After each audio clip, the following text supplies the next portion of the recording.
It's hard to overstate how important this one is. There may be more important ones in the future, but it is impossible to overstate how important this election that is coming upon us is.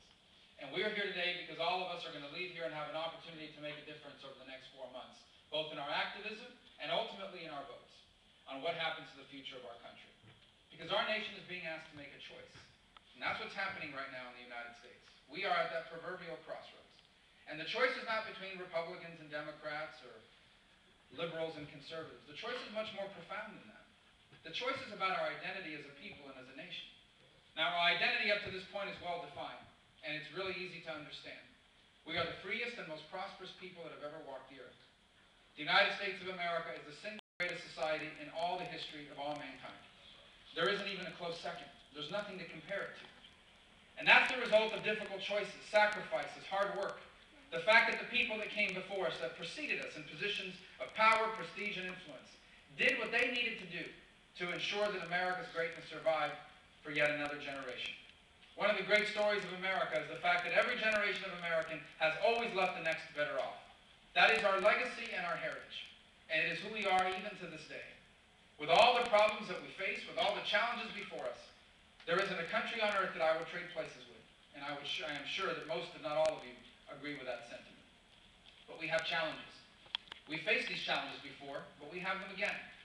They are challenges to our very exceptionalism. Challenges that are asking us to choose whether we are willing, those of us alive and present here today, whether we are willing what we need to do in order to make sure that America stays special. Or are we prepared to allow America to become just like everybody else? Now, there's a debate going on in this country today about what the next step should be, largely around our economy. Our economy is hurting. In fact, many economists now believe we are headed towards what they call a double-dip recession. Companies are sitting on more money than they've ever had, and yet they're not creating jobs. There's no private sector growth. And all of these things are happening for one simple reason. Because this administration and this Congress, and to some extent, the administration and the Congress that preceded them, have made some wrong choices that have put us on that path. The choice is pretty simple to understand. It's called debt. It means spending more money than you take in, and doing it over a prolonged period of time. Europe is now learning the very hard way. Greece has learned it, and now Portugal, Spain, Italy, and other nations, even England, are learning the hard way. That you cannot go on for long, spending so much more money than you take in, and hope to have economic growth and prosperity. America has gotten a reprieve in the short term, because all these people and investors in those countries are investing in our treasury bonds. But that will not last. In fact, let me be very clear with you. We're next. After what's happening in Europe, we will be next, unless we take dramatic steps at this moment to reverse course and keep that from happening. The problem is that the people in charge of government today in America don't have us reversing course. They have us going full steam ahead on this dangerous course. Their solutions for American economic problems is to continue to borrow more money, as if somehow you can borrow your way out of debt. Their solution is to put the government in charge of more and more of our economy. Now, you can talk all the economic theory in the world, and politicians and presidents can hope to be job creators, but they're not.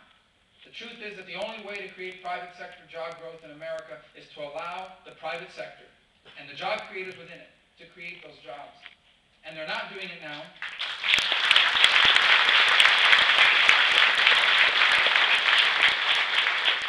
And they're not doing it now for very simple reasons. We have a crisis of confidence in our economy. They look at a left-of-center government in Washington, D.C., and they realize and believe that the next 10 years will not be better. They believe they will be worse. They see that all the rhetoric and actions that come out of Washington, D.C. are anti-private sector growth. It's more regulations. It's Obamacare. It's cap and trade. It's card check. It's an endless litany of policy proposals that discourage people from starting a business in this country.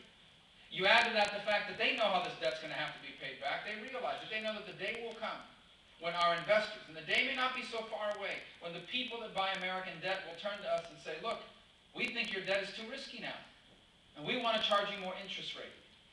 And the more interest rate they charge us, the more money we'll have to borrow to pay off the debt service on that interest rate. And you get yourself into a debt spiral that is impossible to pull out of without the draconian measures that you now see happening all throughout the European Union. Business leaders, job creators, they see all these factors, and they don't want no part of it. And so the single greatest threat to America's exceptionalism is this road that they've put us on. And we've got to get off this road as quickly as possible. And back to a road